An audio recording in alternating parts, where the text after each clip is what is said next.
Hey guys, tonight we're going to go for a little walk. We're going to stroll down a typical street in a medieval town, a journey into a world before sanitation departments, before garbage collection, and before the revolutionary concept of putting your trash in a designated container. We're going to explore why the streets of the past were often, quite literally, rivers of garbage. And I think it's fair to say that with our modern sensibilities, most of us wouldn't make it to the end of the block without needing a long, hot shower and act that, as we've discussed, would have been considered medically dangerous anyway. So before you get comfortable, take a moment to like the video and subscribe, but only if you genuinely enjoy what I do here. I'd also love to know where you're tuning in from tonight and what time it is for you. It's always fascinating to see this community assembling from every corner of the globe. Now, dim the lights, maybe turn on a fan for that soft background hum, and let's ease into tonight's journey together. You have been walking for several hours, a traveler on a dusty road, and finally you see it rising in the distance, the high stone walls and proud gatehouse of a medieval town.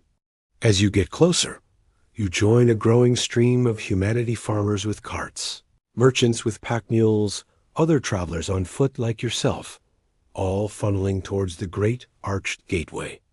You pass under the shadow of the portcullis, pay your small entry toll to the guard, and take your first steps inside. The sensory shock is immediate and overwhelming. It is not just the sudden press of the crowd or the cacophony of sound. It is the ground beneath your feet. You have stepped out of the natural world of grass and dirt roads and onto a medieval street. It is not paved. There are no neat cobblestones or smooth flagstones. The street is a wide, uneven expanse of packed earth that has been churned by 1,000 cartwheels and 1,000,000 footsteps into a landscape of deep, muddy ruts and treacherous potholes. In the patches where the sun has baked it dry, it is a fine brown dust that rises with every footstep, coating your leggings and getting in your eyes. In the shadows between the tall, leaning houses, it is a slick, dark, and foul-smelling mud. But it is not just mud. The entire surface of the street is a thick, textured carpet of refuse, a testament to the daily life of the hundreds of people packed within these walls. You see the wilted outer leaves of cabbages, the slimy skins of onions, and a scattering of chicken bones from a family's recent meal. You see piles of old soiled rushes that have been swept from a tavern floor, their fragrant herbs now mixed with animal hair and spilled ale. You see a small, sad pile of fish heads and entrails, already attracting a cloud of buzzing flies. And over everything is a constant, unavoidable layer of animal droppings, from the small, scattered pellets of goats to the large, steaming mounds left by a passing horse. Walking here is not a simple act of forward motion. It is a conscious and constant act of navigation, a game of strategy played with your feet. Your eyes are fixed on the ground, plotting a course from one relatively solid patch of earth to the next. You take a wide step to avoid a large, stagnant puddle of greenish, scummy water. You carefully skirt around a pile of what looks like ash and bone swept from a hearth. You hop over a small stream of dirty water trickling from a nearby doorway. It is a physical and mental challenge, an obstacle course of filth. You look at the townspeople around you. They move through this landscape with a practiced ease, their steps certain, their faces showing no sign of the disgust that is churning in your own stomach. They are accustomed to this world. Historians and archaeologists often debate the psychological landscape of a medieval street like this. Were people so completely inured to the filth and the stench that it became an invisible, unnoticed part of their daily existence, as normal and unremarkable as the sky above? Or was it a source of constant, low-level stress and grievance, a daily unpleasantness that they simply had no power to change and could only complain about in the privacy of the alehouse? The smell is a constant companion to the sight. It is a complex, layered aroma of damp earth, slow decay, animal waste, and the ever-present scent of wood smoke, all mingling into a single signature perfume of medieval urban life. You have taken only 50 paces into the town, and you already feel as though you need to wipe your feet, your clothes, your very soul. You have been introduced to the fundamental reality of this world. The street is not a clean path that exists between places. The street is a place. It is the town's communal drain, its garbage pit, its toilet, and its primary artery, all at once. And as you stand there, wondering how a single place can possibly become so comprehensively filthy, you realize you must ask a more fundamental question. Where on earth does all of this garbage come from? You continue your careful walk down the street, your mind still reeling from the initial sensory assault. You wonder how a place can become so comprehensively soiled, how the sheer volume of filth can accumulate to such a degree. The answer to your question does not require a long investigation. It appears directly in front of you. A heavy wooden door on a house just ahead creaks open, and a woman appears. She is holding a large, sloshing wooden bucket.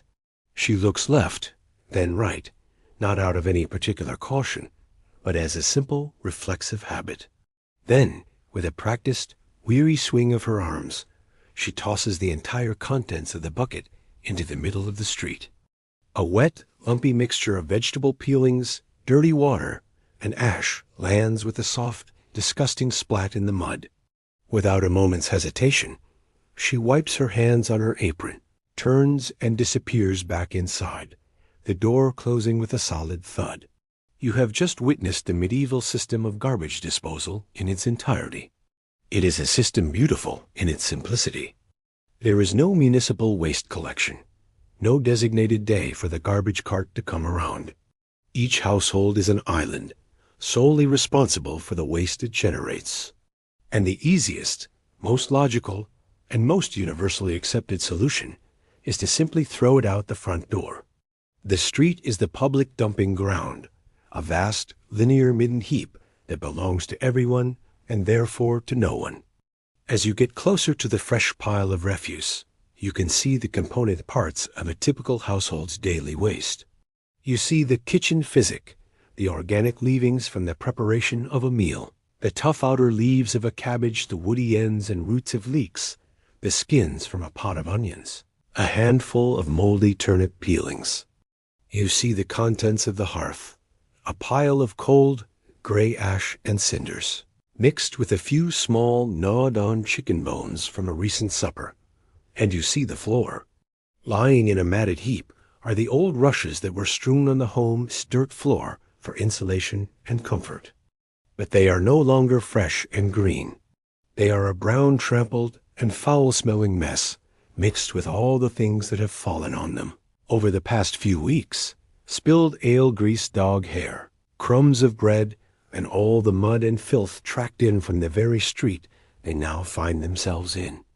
The act of sweeping the floor does not mean making the dirt disappear. It simply means moving it from the private space inside to the public space outside. You watch as a pig, a hairy, black beast that has been happily rooting nearby, trots over to the new pile with a grunt of excitement. It immediately begins to snuffle through the fresh garbage, enthusiastically consuming the vegetable peels and bones. It is a creature that is both a source of the street's filth and, in its own way, a solution to it. Historians of urban development debate how to view this system. Was it simply a chaotic and unhygienic failure of public sanitation? Or was it, in its own strange way, a surprisingly efficient, informal, and decentralized recycling program? The food scraps you see are not just waste. They are forage. They are swiftly consumed by the town's roaming population of pigs, dogs, and chickens, turning the garbage of the human world directly back into the protein of the animal one. But the pig cannot eat everything.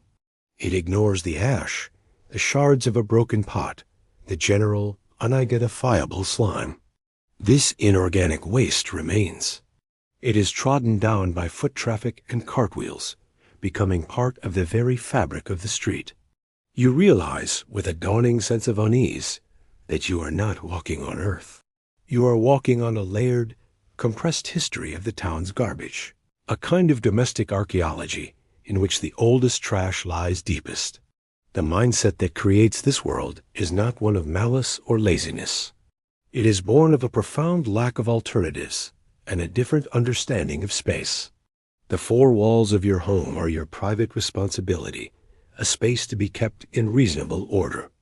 The street outside is a void, a public commons with no single owner and therefore no single caretaker. To toss your refuse into it is not an act of littering.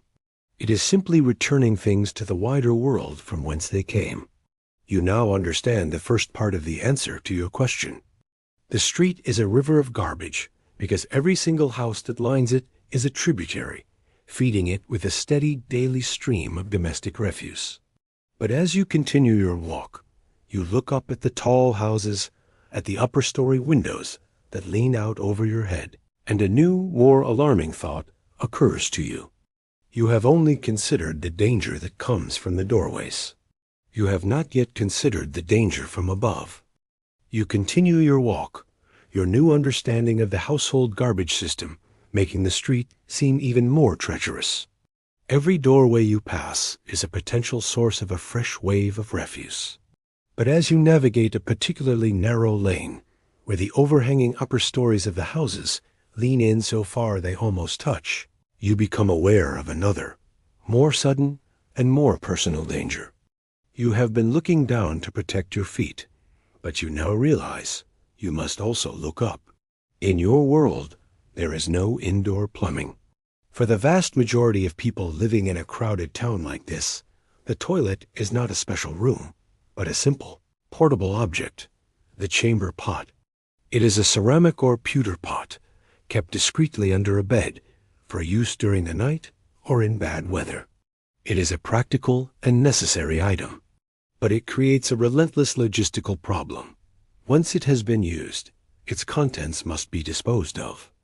You can, of course, carry the heavy, sloshing pot down 2 or 3 flights of dark, narrow, winding stairs, navigate through your own crowded household, and empty it into the gutter in the street. This is the proper, considerate way to do it.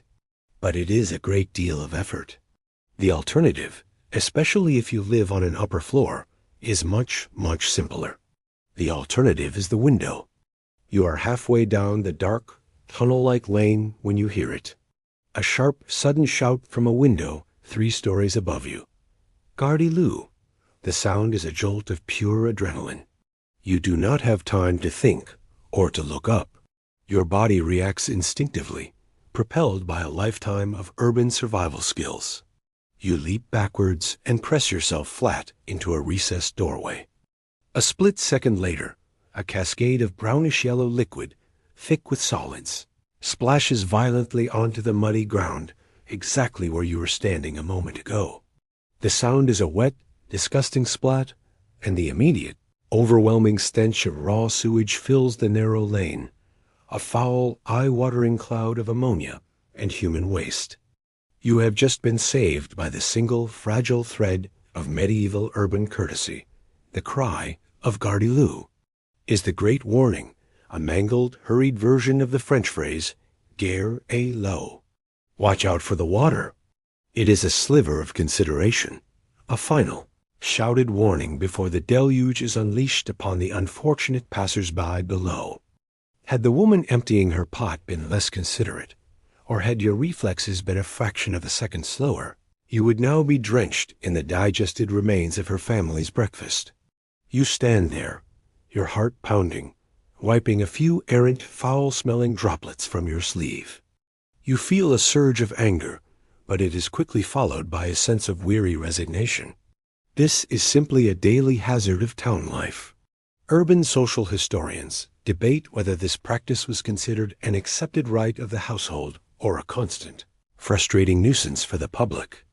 Town records from this period are filled with ordinances and laws trying to regulate the practice, demanding that pots only be emptied after the evening curfew bell, or imposing small fines on those who failed to shout a proper warning. But the very fact that these laws had to be passed over and over again proves how widespread, how common, and how ultimately uncontrollable the practice was. For the person holding the full pot, the window was just too convenient a solution to abandon. The result of this constant daily rain of filth is written on the very walls of the town. The timber and plaster of the lower floors are stained and discolored, permanently marked by the splashback. The mud in the street is never just mud. It is a rich, organic slurry, a soup of dirt, water, and human waste. And the ambient smell of the town, that complex perfume you first noticed upon entering, is now revealed to have this sharp, sour undertone of the privy as its base note. This new danger adds another layer of necessary vigilance to your journey. You find you can no longer just look down to navigate the potholes and refuse piles. You must now also look up, your ears constantly pricked for the sound of a window shutter creaking open above you. The threat comes from all directions. You have now solved the first part of the puzzle. The street is a river of garbage because every household contributes to it, feeding it with a steady stream of solid waste from its doors and a sudden intermittent flood of liquid waste from its windows. You continue your walk, more wary and more disgusted than ever. The street is a dynamic, ever-changing landscape of filth, constantly being replenished from both ground level and from the sky. But household waste is only one part of the story. As you turn into a wider street, you see the central gutter running dark with a new color, a deep, ugly red. You have reached the butcher's row, and you are about to discover the industrial contribution to the problem. You turn the corner, leaving the narrow, overshadowed residential lane behind and stepping onto a wider, more commercial thoroughfare. The change in the street's character is immediate and visceral. The ambient town smell, that complex perfume of humanity and wood smoke, is suddenly overwhelmed by a new, powerful, and deeply unsettling aroma. It is the thick, coppery, and metallic scent of fresh blood. The central gutter, the kennel, which in the last street ran with a sluggish, gray-brown liquid, now flows with a slow, dark, and ugly red. You have arrived in the district of the butchers. This area is known as the shambles.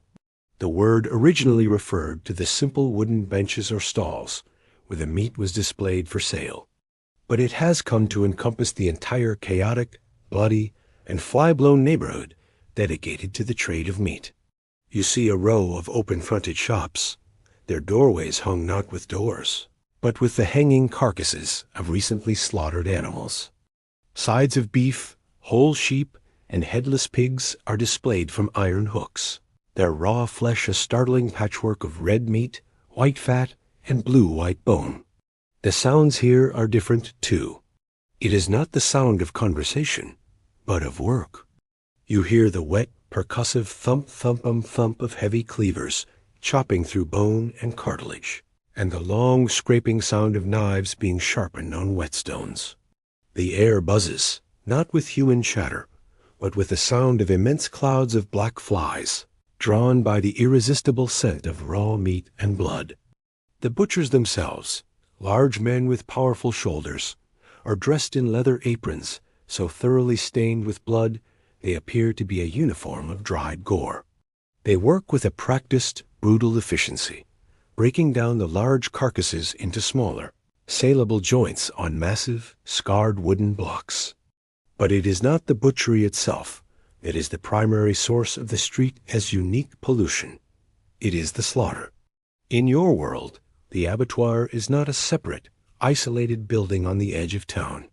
More often than not, the animals are slaughtered right here, in a small, blood-soaked yard behind the shop, or sometimes even in the open street itself. As you watch, a butcher's apprentice, a young boy no older than 12, emerges from the back of a shop. He is carrying a heavy wooden bucket. He walks to the edge of the central kennel, and without a moment's hesitation, he tips the bucket, releasing a thick, dark, and still warm flood of blood and gore directly into the gutter. The red stream flows sluggishly downhill, joining the contributions from all the other butcher shops, creating a literal river of blood in the middle of the street. The boy then returns with another bucket, this one full of water, which he uses to swill out the slaughtering area, washing the entrails. The stomach contents and other inedible animal parts out into the kennel to follow the blood on its slow journey through the town. You stand there, watching this grim procedure, and you wonder how such a thing is allowed. The stench is not just unpleasant. It feels unhealthy, a powerful miasma of death and decay. Historians of urban trades and guilds debate the level of regulation imposed upon the butchers.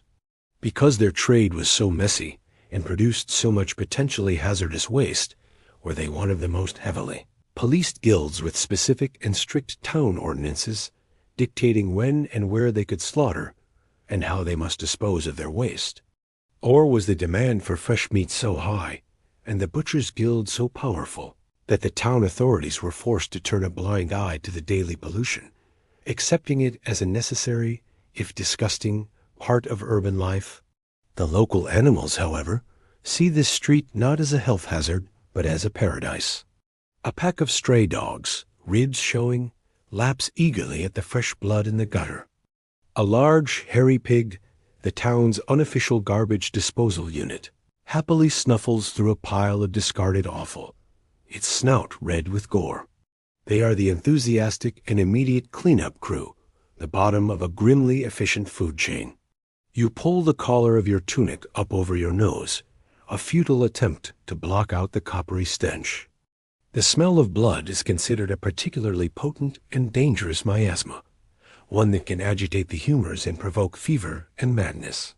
You hurry your steps, eager to leave the shambles behind you. You have now learned the second great lesson of the medieval street. Its river of garbage is fed not just by the domestic waste of 1,000 households, but by the concentrated industrial filth of the town's trades.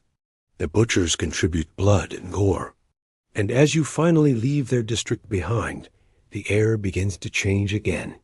The smell of blood is replaced by a new odor, one that is not organic, but chemical, an acidic, eye-watering stench that is, in its own way, even more foul. You are nearing the tanner's quarter, and you are about to discover a whole new level of industrial pollution. The coppery tongue of blood from the shambles begins to fade from the air, but it is replaced by a new stench, an odor so powerful and so profoundly offensive it makes the butcher's district seem like a pleasant memory. It is an acidic chemical smell, a complex bouquet of ammonia, decay, and something else, something uniquely foul that makes your eyes water and the back of your throat burn. You have turned a corner and found yourself in the most notorious neighborhood of any medieval town, the Tanner's Quarter. If the street was a river of blood a moment ago, it is now a river of poison. The central kennel here flows not with red, but with a strange, milky, whitish liquid, thick with scum and releasing a sharp, biting odor. This is the runoff from the lime pits, where the tanners soak the raw animal hides for weeks to loosen the stubborn hair and flesh. The lime is a powerful, caustic chemical, and once it has done its work, the spent, foul liquid is simply flushed out into the street. You see the tannery itself, a series of open-air sheds and large, sunken pits that line the street. It is a place of profound and constant wetness. Workers, their arms and legs bare and stained a deep, unhealthy brown, move between the pits, their faces grim and accustomed to the stench. You watch as two men use long poles to pull a heavy, dripping cowhide from one of the vats. The hide, slick and pale, is then laid over a large curved wooden beam, and the men begin to scrape it with long, blunt knives, removing the last of the hair and fat in a slimy, glutinous mess that slops onto the ground and into the gutter. Your eyes are drawn to the other vats, the source of the district's most complex horrors. One pit is clearly filled with stale urine, collected for its potent ammonia. You can see another filled with a thick, brown, soupy mixture. This, you know, is the bait, a disgusting but necessary slurry of water and animal dung, often from dogs or pigeons, whose natural enzymes are essential for softening the hide and making it supple. The runoff from these vats creates its own unique tributary in the street's river of garbage, a thick, brown stream that mingles with the milky lime water and the blood from the shambles upstream. The visual pollution is as potent as the olfactory one. You notice that this entire district is clustered at the very edge of the town, pressed up against the downwind wall, with the central gutter flowing directly towards a grate that empties outside the walls. This is no accident. Urban historians who map the layout of medieval towns note that trades with the most offensive byproducts, like tanning and butchery, were almost always legally zoned and segregated. Town councils and guilds were acutely aware of the nuisance and potential health risks. Their solution was not to treat the waste, but to concentrate it and push it to the margins of society, often directly outside the walls or into the river, just as it flowed away from the town, making the pollution someone else's problem. As you stand there, holding your breath, you marvel at the sheer quantity of filth generated to produce a single piece of leather. It is a process that seems designed to create the maximum possible amount of foul-smelling liquid waste. And all of it, every last drop, finds its way into the street. The ground here is permanently saturated with this toxic cocktail, a sponge of chemicals, dung, and decay. You hurry past, your feet making soft, squelching sounds in the strangely colored mud. The idea that you once worried about a little household refuse seems absurd now. You understand that the true source of the street's profound and unrelenting filth comes from these industrial zones. The daily life of the town, the very trades that allow it to function, the butchers who provide meat, the dyers who color cloth, and the tanners who make leather, all depend on the street as their personal open-air sewer. The river of garbage is not just a domestic problem. It is an industrial one. You finally leave the tanner's quarter behind, but the acidic, eye-watering stench seems to have permeated your clothes and hair. You feel a desperate need for clean air. You have explored the contributions of the town's human inhabitants. Now, your attention is drawn to the other major population group that shares these streets with you, a population that also contributes its own steady, significant stream to the river of garbage, the animals. The stench of the tannery still clings to the back of your throat, a foul, acidic memory. You hurry on, seeking a part of town where the air doesn't feel like a physical assault. As you turn another corner, the overwhelming smell of decay begins to recede, but it is replaced by a new, strange, and equally chemical aroma. It is a sharp, tangy scent, like boiling vinegar mixed with something vaguely like ammonia. And the central gutter, the great artery of the street, has changed color once again. It is no longer the bloody red of the shambles or the milky white of the lime pits, but a swirl of vibrant, unnatural colors. A patch of brilliant blue here, a streak of deep, earthy red there. You have entered the street of the dyers. Here, bolts of wet, freshly dyed woolen cloth hang like heavy banners from wooden frames, dripping their vibrant colors onto the ground below.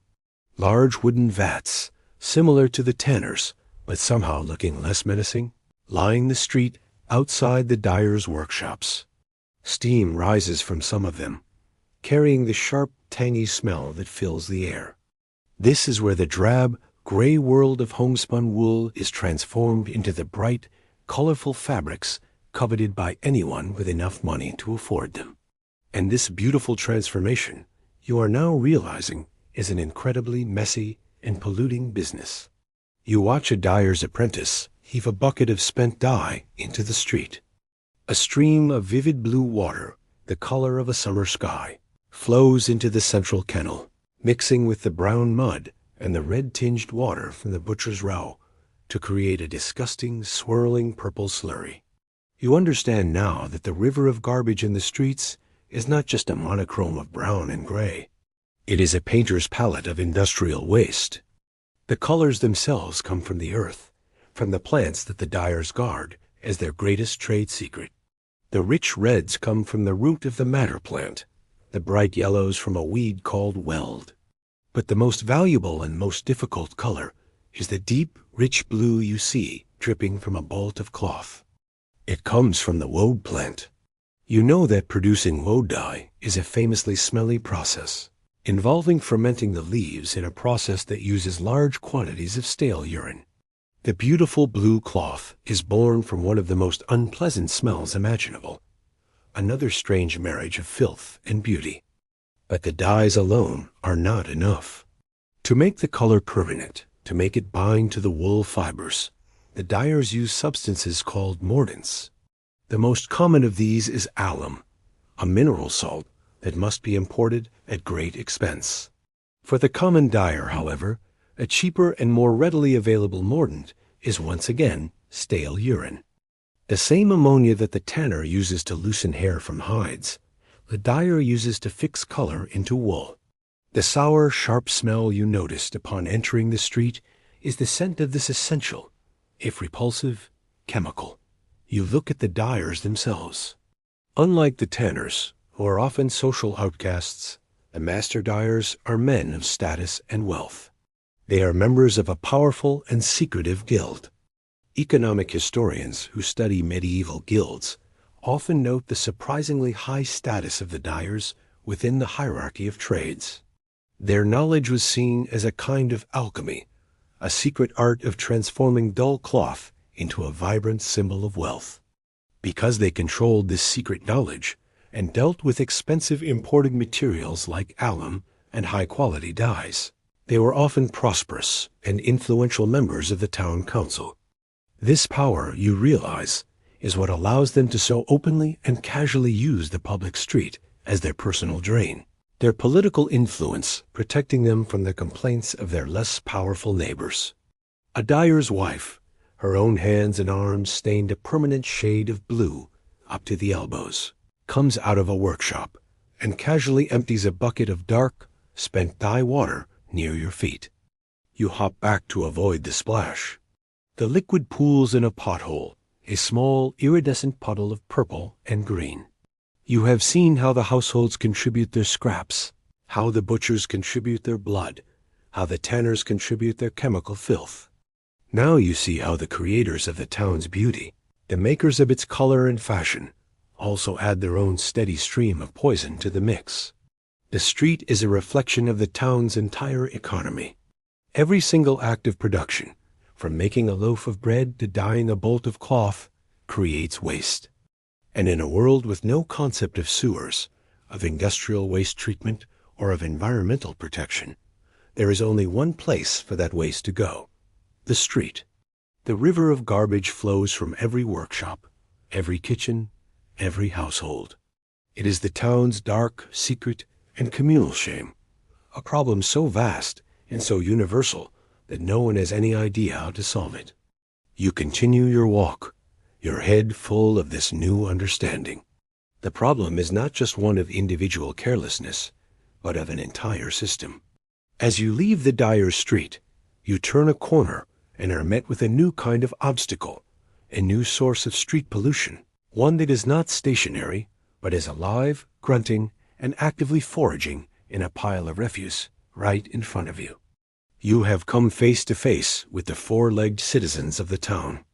You leave the dyer's street behind, a sharp, vinegary smell gradually fading, only to be confronted by a new kind of obstacle. It is not a pothole or a pile of refuse, but a living, breathing, and grunting barricade. A massive, hairy, black sow and her litter of half a dozen piglets are blocking the narrow lane, their powerful snouts buried deep in a fresh heap of garbage that has been tossed from a nearby doorway. You stop, waiting for them to move. They ignore you completely. Welcome to the next layer of the medieval street, the animal kingdom. You have already seen the consequences of the human inhabitants and their trades. Now you must navigate the complex and chaotic world of the four-legged and winged citizens who also call this filthy street their home. The pigs are the most obvious and most important members of this urban menagerie. They are not wild. They belong to your fellow townspeople, the baker, the carpenter, the weaver. In a town where a private yard or garden is an impossible luxury for anyone, but the very rich, The only place for a family's pig to live is the street itself.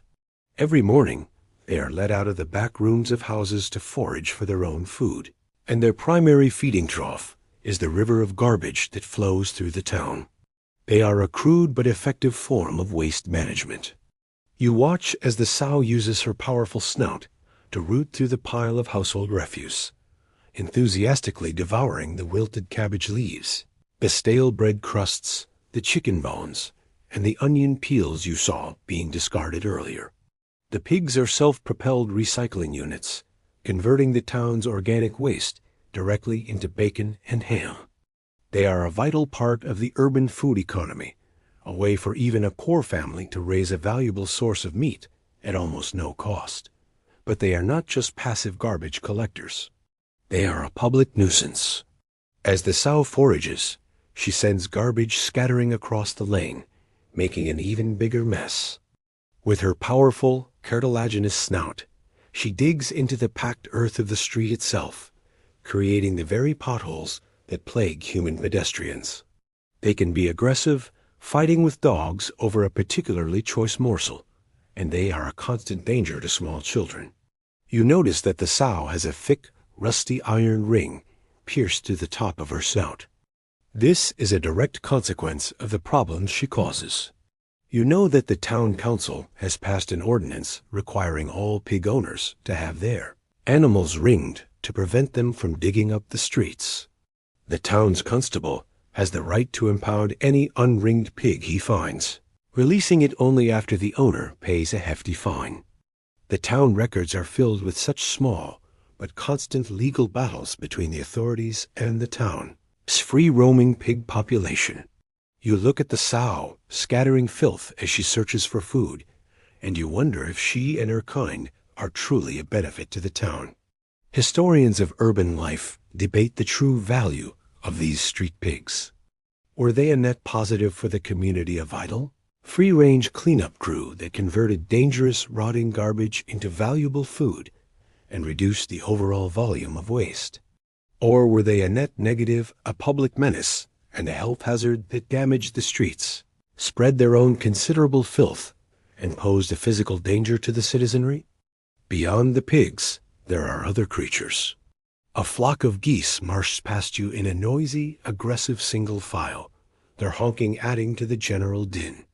Chickens are everywhere, scratching and pecking in the dirt for spilled grain and insects, their droppings adding to the rich tapestry of the street's surface.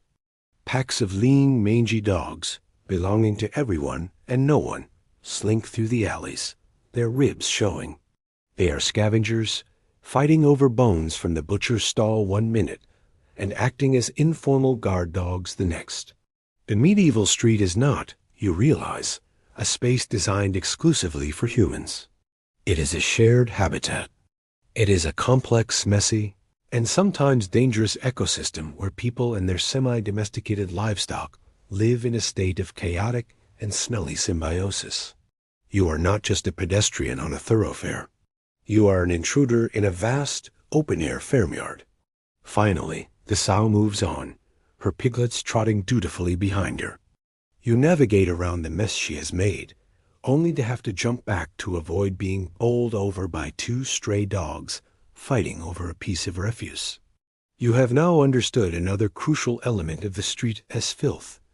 It is fed by households, it is fed by industry, and it is constantly being churned, consumed, and added to by the animals who live within it.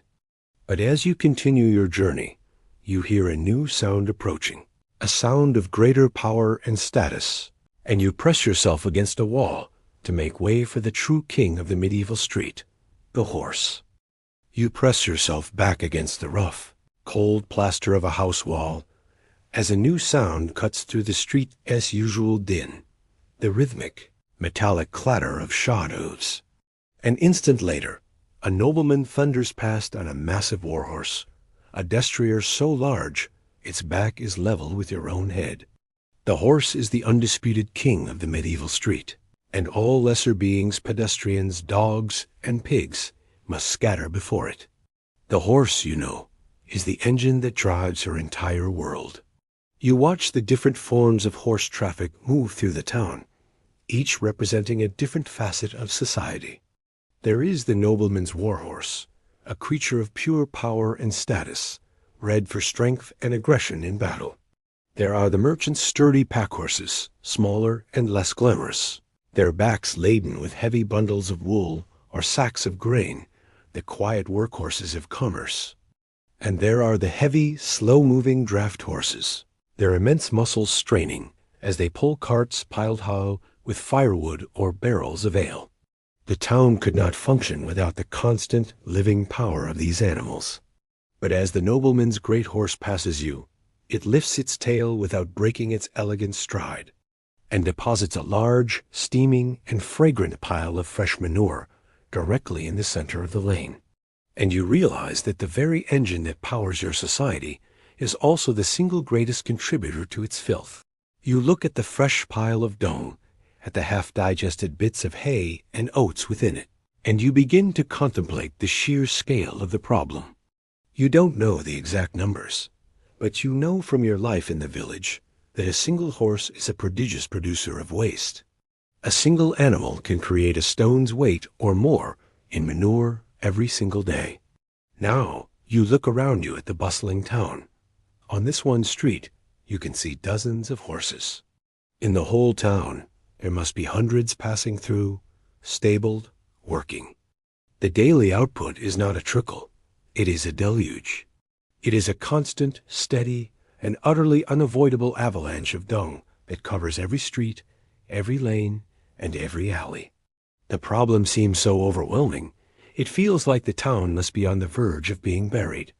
Environmental historians who would one day study pre-industrial cities would speak of a great horse manure crisis in the 19th century, a moment when leading minds predicted that cities like London and New York would be buried 9 feet deep in horse manure by the middle of the 20th century, a problem solved only by the invention of the automobile.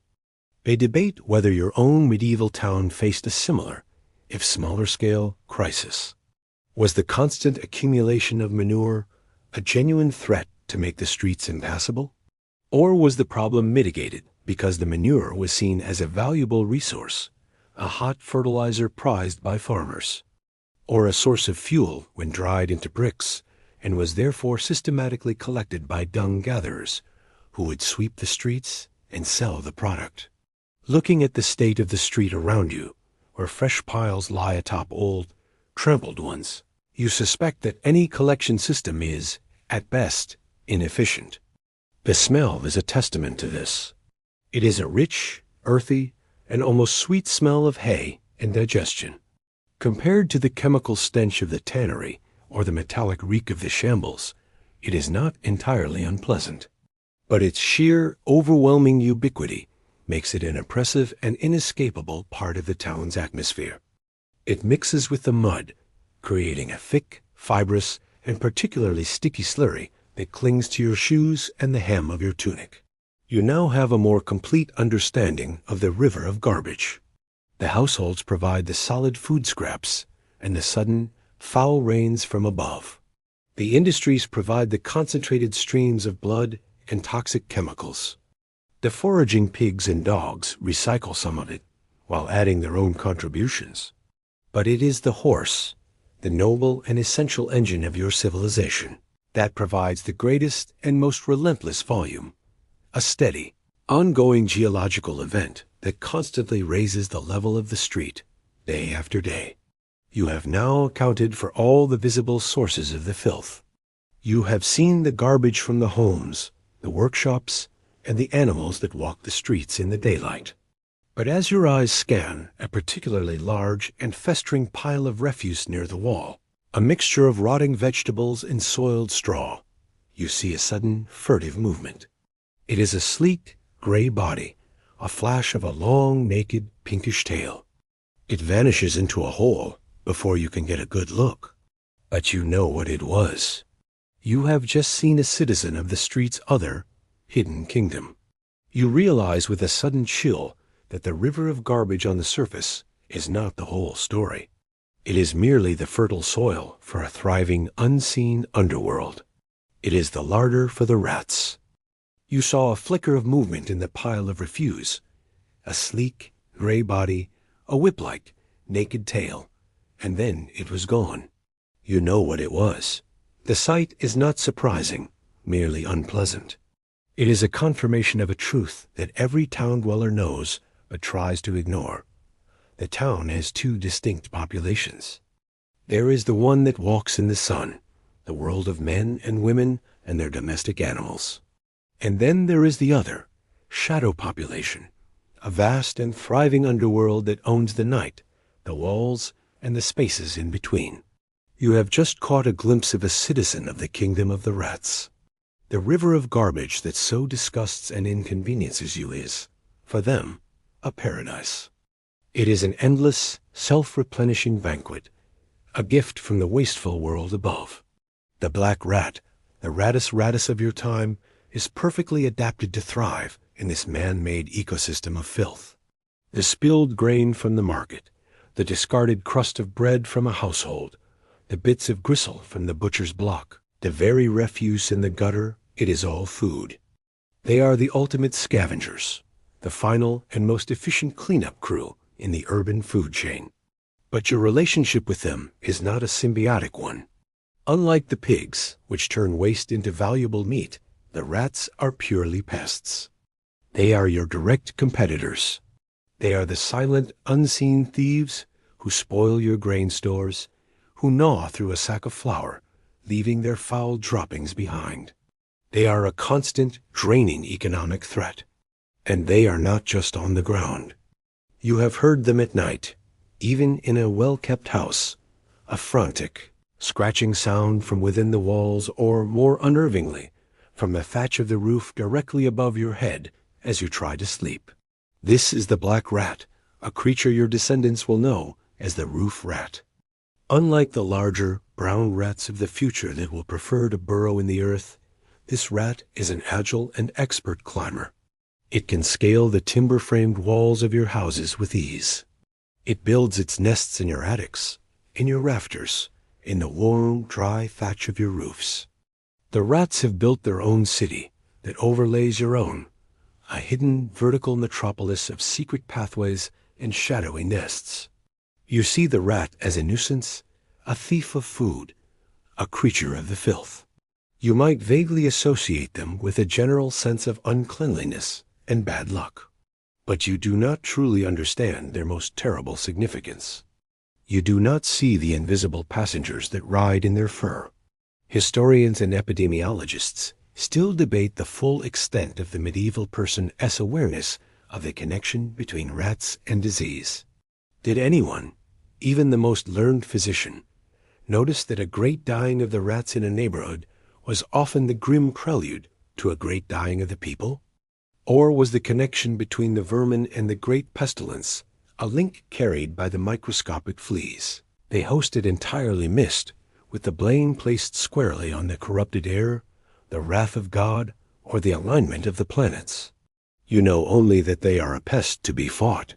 The war against them is a constant, low-level, and mostly futile struggle. Most households keep a cat, not as a pampered pet, but as a ruthless, respected hunter, a vital member of the family's defense system. In the town, there may even be a professional rat catcher, a man who works with a pack of small, fierce terriers and is paid a small bounty by the town council for every dozen rat tails he produces as proof of his work.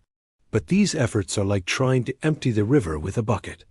The sheer number of them is impossible to comprehend. You know instinctively that for every human face you see in the crowded street, there are dozens, perhaps hundreds, of these unseen shadow citizens living just out of sight. They are a constant, teeming, and unstoppable presence. You can never get rid of them. You can only hope to keep them out of your own larder, your own grain sack, for one more day. The knowledge of this hidden parallel world adds another layer of deep psychological grime to urban life. It is the feeling of being perpetually besieged, not by a foreign army, but by a silent, furry, and innumerable army that shares your own walls. It is the unnerving thought that as you sleep, they are wide awake, feasting on the garbage you have created, scurrying through the rafters just above your head. You turn your eyes away from the refuse pile where the rat vanished. You now have a more complete and more disturbing picture of the street's ecosystem. It is a river of waste, created by people and their trades. It is a foraging ground, consumed and recycled by pigs and dogs. And it is the fertile foundation for a vast, hidden empire of rats. You feel a sudden, desperate desire for some sign of order, for some evidence of a system, for proof that someone is at least trying to control this overwhelming chaos. Your eyes are drawn to the central gutter, the kennel, that sluggishly flows down the middle of the street. It is, you suppose, the town's one great piece of public works, and you decide to examine it more closely. Your gaze turns from the festering piles of garbage to the one piece of civic engineering designed to manage the town as filth, the kennel. It is the town's main artery and its main sewer, a shallow, open channel that runs down the center of almost every major street. In theory, it is a simple and elegant solution, a way to use gravity to guide rainwater and liquid waste away from the houses and out through the town walls. In practice, you see before you, it is a spectacular and disgusting failure. You walk alongside the kennel, observing it with the critical eye of a man who understands systems. Here, in this middle-class street of craftsmen and merchants, the kennel is not lined with stone. It is a simple, wide, shallow ditch dug out from the packed earth of the road, and it is not flowing. The liquid within it is a thick, black, and almost completely stagnant slurry. The reason for its failure is immediately obvious. The channel, which is meant to carry liquid, is choked with solid waste. It is a long, linear compost heap, a repository for all the garbage you have seen so far. A clump of rotting straw and discarded cabbage leaves from a household bucket acts as a small, foul dam. A few feet down, a collection of animal bones from the butcher's shop creates another blockage. The result is that the liquid waste, the runoff from the tanneries and dyers, the blood from the shambles, the dirty water and human waste from 1,000 households does not flow away. It pools in long, stagnant, stinking ponds that stretch the entire length of the street. The kennel is not a river. It is a chain of long, narrow cesspits. You want to cross the street to get to a shop on the other side, but you cannot simply step over the kennel.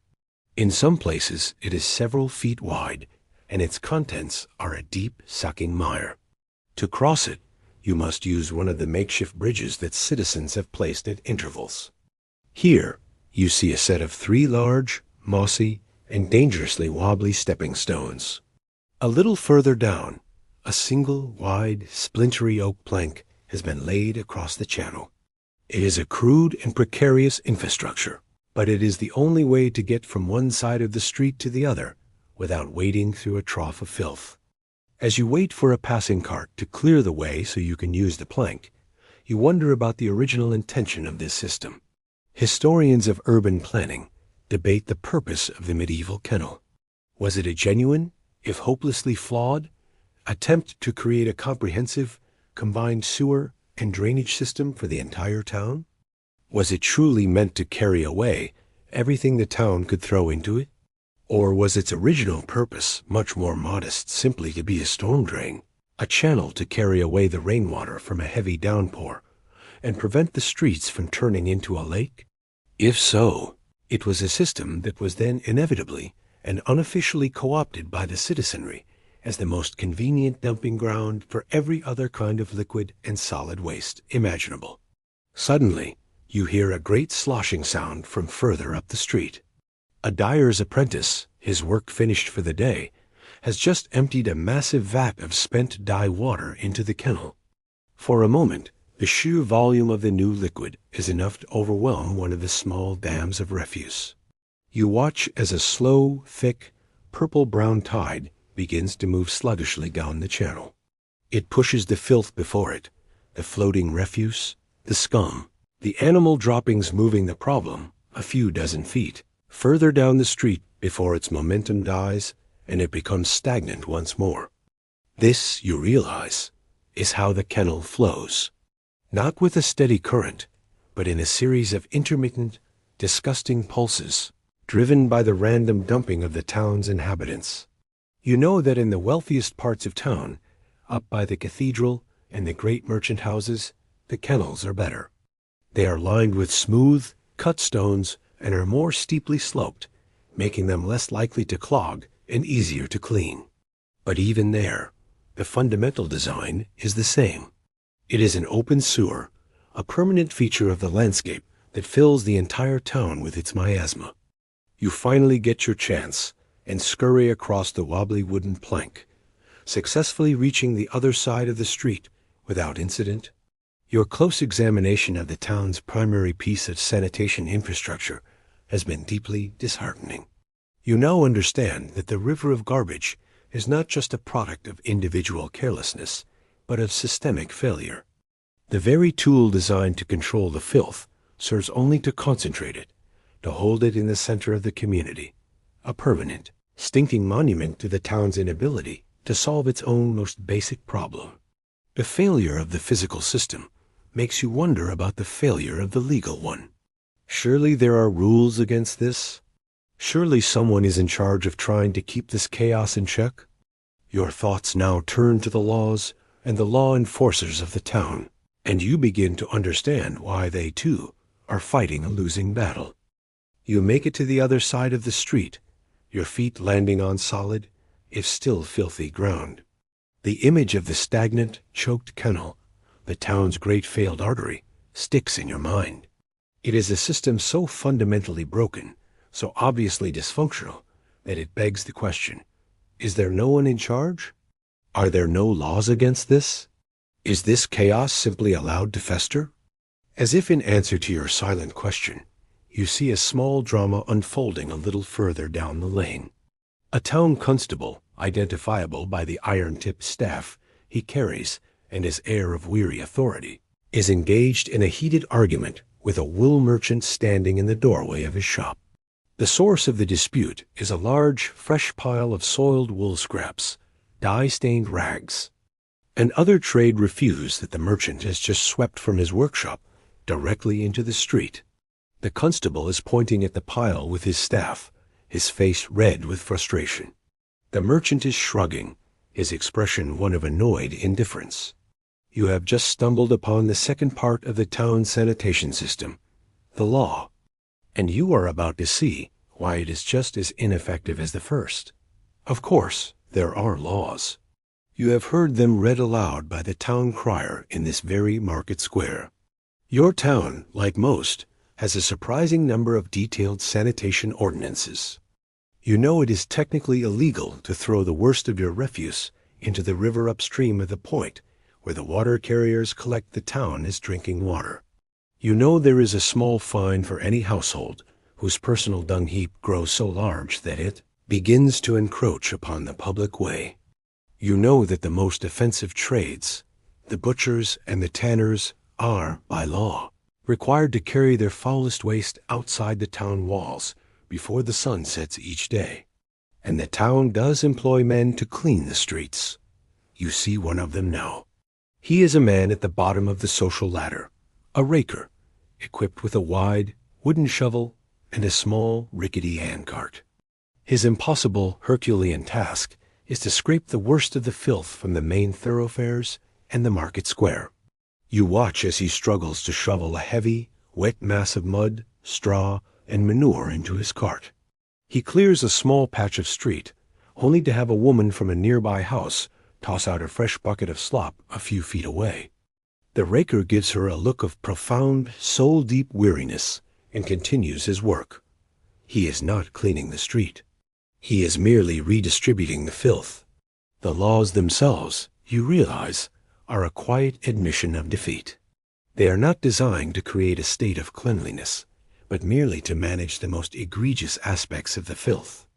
The ordinance doesn't forbid a butcher from dumping blood in the street. It just says he cannot do so before the evening bell, so that a fine lady does not have to see it. The law doesn't prohibit you from having a festering pile of garbage by your house. It just fines you if that pile happens to touch the wall of your neighbor's house. The laws are not about hygiene. They are about maintaining a fragile and often smelly public peace. They are a complex set of rules for living tidily with your own garbage. You watch as the constable finally gives up arguing with the merchant. He makes a note in a small wax tablet, levying a fine of a few pennies, which the merchant pays with an irritated sigh. As if it were a routine business expense, a tax on the convenience of using the street as his personal dustbin. You wonder about the true purpose of it all. Historians of law and society debate this very question. Were these countless, specific, and often ignored ordinances a sincere, if feeble, first attempt at civic improvement and public health reform? Were they the first stirrings of a new idea of a town as a managed, healthy space? Or were they primarily a tool for generating revenue, a way for the town council and the local lord to levy a constant and predictable stream of small fines on its citizens for infractions that were in the course of daily life almost impossible to avoid committing? The reasons for the failure of this legal system are all around you. There is one constable and one raker for a town of thousands. They cannot be everywhere at once. The laws themselves often provide no practical alternative. They tell you where you cannot put your garbage, but offer no solution for where you should put it. And above all, the sheer relentless 20-4-hour-a-day volume of waste produced by the town from its kitchens, its workshops, its animals, its very bodies, simply overwhelms these fragile, token attempts at control. You leave the scene of the argument behind you. You have now seen the full picture of the town's broken system. The household is the source. The street is the container. The kennel is the failed drain. And the law is the frustrated, ineffective warden. The river of garbage flows on, unimpeded. And as you look down at the muddy, refuse-choked ground once more, you wonder about one last, simple, and seemingly obvious question. Why not just pave it?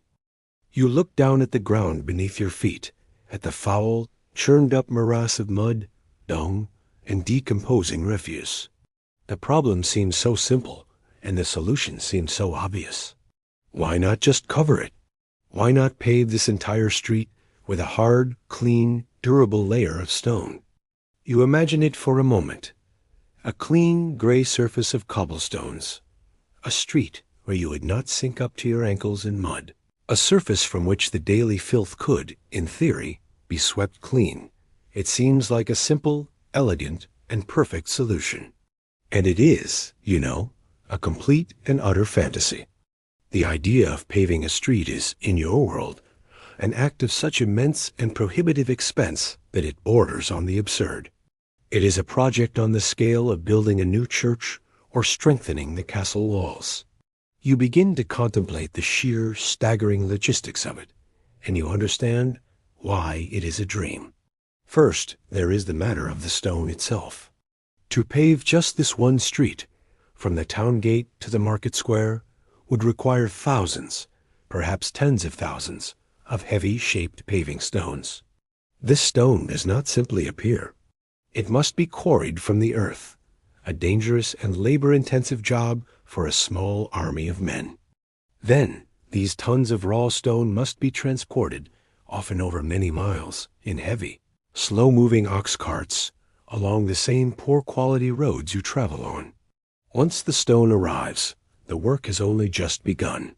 Each rough block must be worked by a skilled stonemason, who will painstakingly shape it into a rounded cobble or a flat set.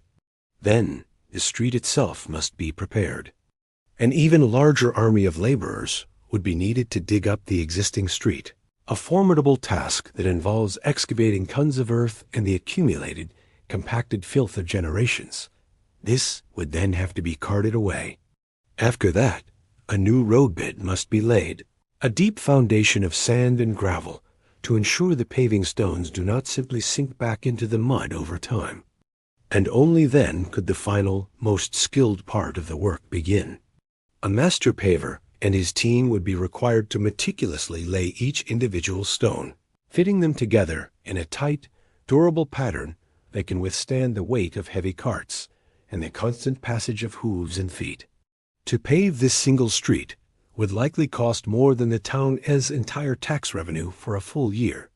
The men who run your town, the wealthy merchants and guild masters on the council, are not fools. They have seen the remains of the old, straight, and miraculously paved Roman roads that still crisscross the countryside. They know that the technology to create clean, durable streets exists. Economic historians who study medieval infrastructure argue that the decision not to pave was not born of ignorance or apathy, but was a perfectly rational, if unfortunate, economic choice. A town council has a limited budget gathered from taxes, tolls, and fines. That precious money must be prioritized for projects that ensure the town's survival and prosperity. Does the council spend its fortune paving a residential street to make the walk more pleasant? Or does it use that money to repair a section of the defensive town wall that protects everyone from attack? Does it beautify a lane? Or does it dredge the town's harbor, which brings in the trade that is its lifeblood? Does it invest in a smooth road or a new bridge to replace an old, dangerous one that is essential for commerce? Faced with these choices, the comfort of a clean street is always the first luxury to be discarded. Defense and trade must come first. There are, of course, exceptions. In the very center of the market square, directly in front of the Grand Guild Hall, where the richest merchants conduct their business, there is a small, proud patch of paved ground. It is a rough, uneven surface of rounded cobblestones, but it is stone nonetheless. This small island of paving is not a public service. It is a statement. It is a declaration of the wealth and power of the guilds, a way for them to differentiate their important civic space from the muddy, common reality of the rest of the town. Even if by some miracle the money were found to pave this entire street, a fundamental problem would remain. Paving does not solve the issue of waste. The households would still toss their garbage out the door. The chamber pots would still be emptied from the windows. The butchers and tanners would still flush their filth into the central kennel. A paved surface might make the job of the lone town raker slightly easier, allowing him to scrape the filth away more effectively. But it would not stop the daily, relentless deluge. The river of garbage would simply have a stone bed instead of a mud one. You accept the hard economic reality. The muddy, garbage-filled street is not a temporary problem to be solved. It is a permanent structural feature of your world, as much a part of the town as the walls and the church spire. You are, and you will remain, a pedestrian navigating a river of filth. As you stand there, resigned to this truth, you feel a single cool drop of water land on your forehead. You look up. The sky, which had been a hazy gray, has darkened to a bruised purple. Another drop lands on your cheek. The air grows heavy and still. The cleansing rain you wished for after your hot day in the fields is finally coming. But you realize, with a new sense of dread, that in a town like this, a heavy rain does not cleanse. It transforms. The first drop of rain is a false promise. It lands on your dusty forehead, cool and refreshing, a welcome relief from the close, heavy air. Another follows. You look up at the bruised, purple sky and feel a sense of hope. Perhaps a gentle shower will settle the dust and wash away the worst of the street's grime. But then the sky opens up and a deluge begins. It is not a gentle cleansing. It is a violent, chaotic flood. In a matter of moments, the entire sensory landscape of the town is transformed. The fine, brown dust at your feet turns instantly to a dark, slick mud. The sounds of the street are replaced by the deafening, drumming roar of the downpour on the thatched and tiled roofs around you. People shout and scurry for the shelter of doorways and awnings, abandoning their market stalls and their business. You find your own refuge in a deep arched doorway, watching as the storm performs its own brutal kind of street cleaning. The rainwater cascades from the roofs in dirty waterfalls, overwhelming the gutters. It pools in the potholes and ruts of the street, turning them into a chain of small brown ponds. As the rain intensifies, these ponds overflow their banks and merge, until the entire street is submerged under a shallow, moving lake of muddy, refuse-filled water. But the most dramatic transformation happens in the central kennel. The stagnant, choked channel, which was a festering ditch just moments ago, is now a raging torrent. The sheer volume of water pouring into it from the surrounding streets gives it a powerful current. It is no longer a sewer, it is a river. And it is a river of garbage. You watch, mesmerized, as the flood churns and mobilizes the accumulated filth of the town. A clump of rotting cabbage leaves is lifted and sent bobbing on its way. The blood from the butcher's district, which had been a dark stain in the mud, now liquefies and flows freely, turning the current a sickening, murky red. A rainbow slick of oily, chemical runoff from the tannery and the dyer's vats shimmers on the surface of the brown water. Horse manure, dog droppings, and the contents of 100 chamber pots all dissolve into a single, homogeneous, and horrifying soup. The street has become a true, flowing, literal river of garbage, carrying its cargo of waste through the heart of the town. A wealthy merchant, caught in the downpour, attempts to cross the flooded street to get to his home. He does not wade through the filthy water in his expensive leather shoes. He is wearing pattens. You watch as he carefully places his feet. The pattens are a simple but clever invention, a kind of wooden overshoe, a thick, raised platform of wood that straps onto the bottom of his normal shoes. They lift his feet a good 3 or 4 inches off the ground, allowing him to walk through the shallow flood with a stilted, awkward gait, his fine shoes held safely above the disgusting torrent. It is a small, personal solution to a massive public problem. You are witnessing the town's only truly effective sanitation system in action. This storm is doing what the single town raker with his shovel never could. It is cleaning the streets.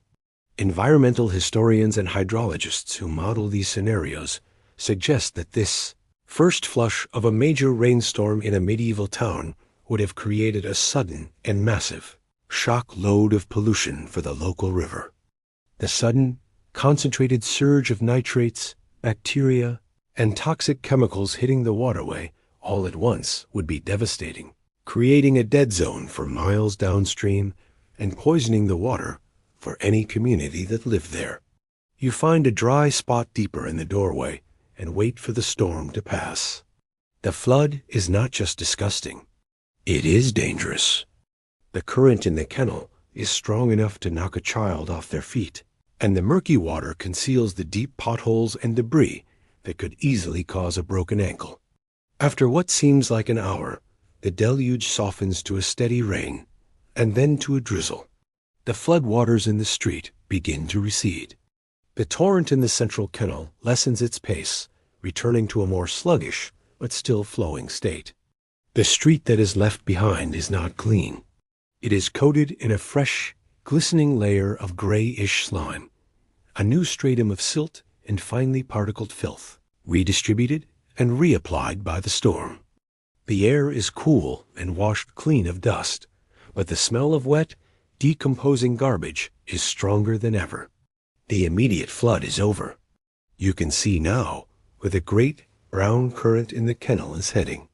It flows steadily down the street towards a large grated opening in the town wall at the bottom of the hill. You are curious.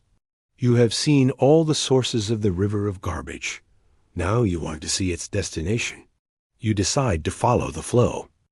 The rain has eased to a gentle, persistent drizzle, but the kennel in the center of the street is still flowing with a newfound purpose.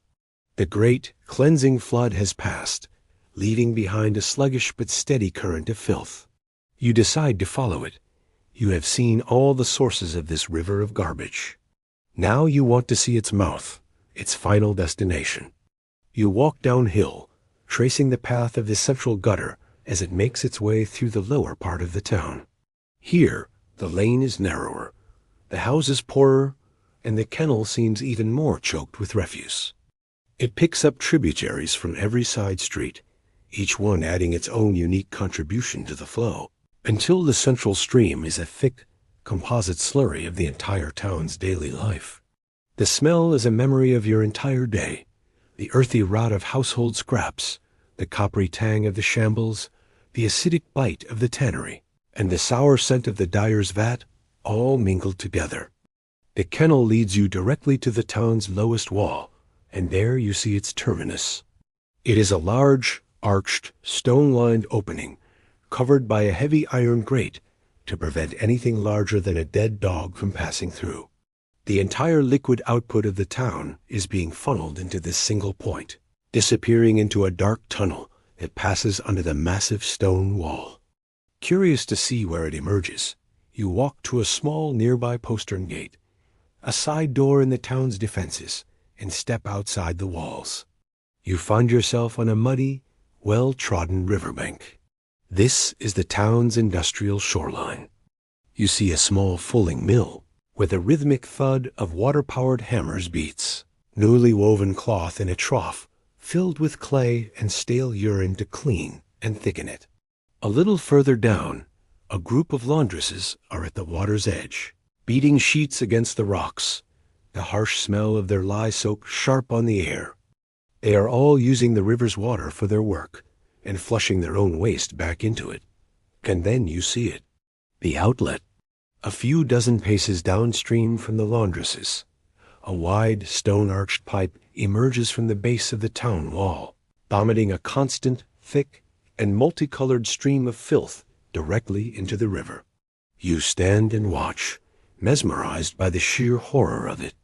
It is the final, terrible confluence of everything you have seen today.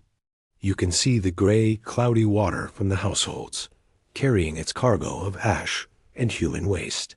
You can see the distinct, rusty red tinge of the butcher's blood and the milky white cloud of the tanner's lime runoff. You can see swirls of sickly purple and blue from the dyer's vats. All of it the mud from the streets, the dung from 1,000 animals, the waste from 100. Workshops it all, pours out of this one foul mouth in a single concentrated plume of pollution that stains the clear river water a dirty spreading brown. The river, the great lifeblood of the countryside, is the town's final sewer. It is the ultimate destination for the river of garbage. You wonder if the river can possibly survive this constant, daily poisoning. Historians and environmental scientists often debate the resilience of these medieval river ecosystems. Was a river that flowed past a major town like this effectively a dead, sterile sewer, devoid of fish and choked with algae for miles downstream? Or did the lower population densities and the complete absence of modern, persistent chemical pollutants mean that the river, while grossly and visibly polluted at this point of contact, had a powerful natural ability to recover, to cleanse and purify itself just a few miles further on its journey to the sea? Looking at the thick, discolored plume spreading before you, it is hard to imagine any fish surviving. And you contemplate the final, tragic irony of the entire system. This very same river, just a mile or two upstream, before it reaches the town, is where the town's water carriers dip their buckets to collect the clean drinking water. The town is, in essence, performing a slow, constant, and sickening act of self-poisoning, drinking its own, slightly diluted filth in a never-ending cycle. You have now seen the full, complete, and unvarnished picture. You have followed the journey of a single cabbage leaf from a kitchen, to the street, into the kennel, and now, finally, into the river. You have seen how every household, every workshop, every animal, and every drop of rain contributes to a single, vast, and fundamentally broken system of waste management. The river of garbage does not end at the town walls. It simply joins a larger river, carrying the town's sins away to be shared with the rest of the world. You stand on the muddy, polluted bank for a long time, simply watching, before you turn your back on the spectacle and begin your long, quiet walk home. You walk away from the polluted riverbank, leaving the town and its great, open sewer behind you. The journey home is a quiet one, your mind trying to process the sheer, overwhelming sensory reality of what you have just witnessed. You have followed the river of garbage from its countless small sources to its single foul mouth. You have charted a map of filth, a geography of urban decay. You think of the townspeople who live and breathe that air every single day of their lives. You wonder how they endure it. And then you realize that for them, the constant, low-level stench is simply the scent of home. It is the normal, ambient state of the world. Their noses, through a simple act of self-preservation, have learned to mostly ignore it. This is the phenomenon of olfactory fatigue. They don't smell the constant, familiar background odors. They only notice a change in the scent, the sudden, new, and even more foul contribution from the tannery that makes them wrinkle their noses, or the sudden, pleasant aroma from the baker's oven that makes their mouths water.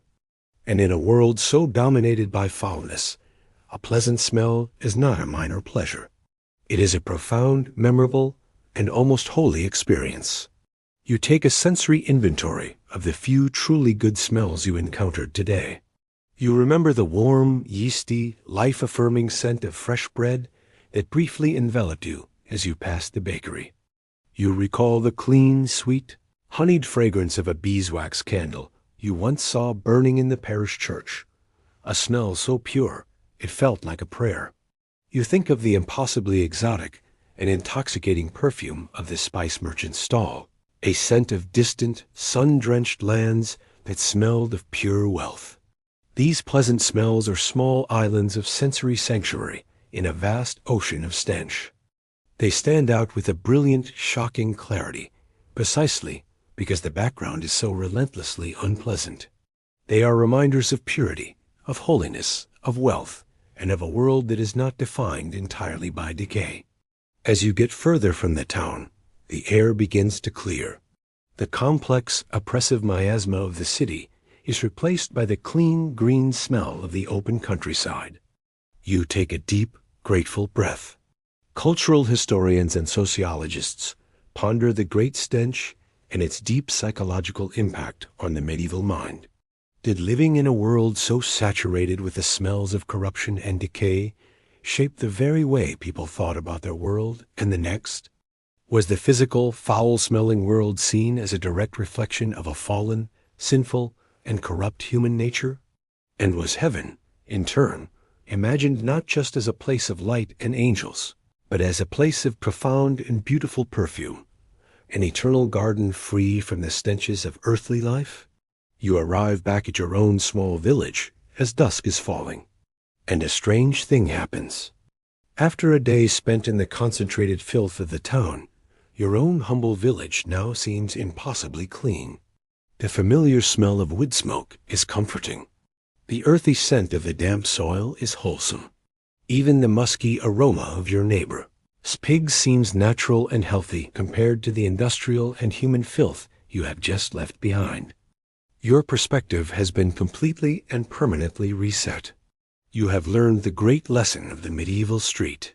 The river of garbage is not an accident or a failure, but the logical and inevitable byproduct of a successful community. It is the scent of life itself, of people eating and working and living and trading, all crammed together inside a set of protective walls, without any system for managing the waste they create. You reach your hut, your journey of discovery complete. You have seen the worst the world has to offer your nose, and you have returned to the simple, familiar, and now almost pleasant sense of home. The story of the street is over, and now only the quiet of your own hearth and the promise of sleep remain.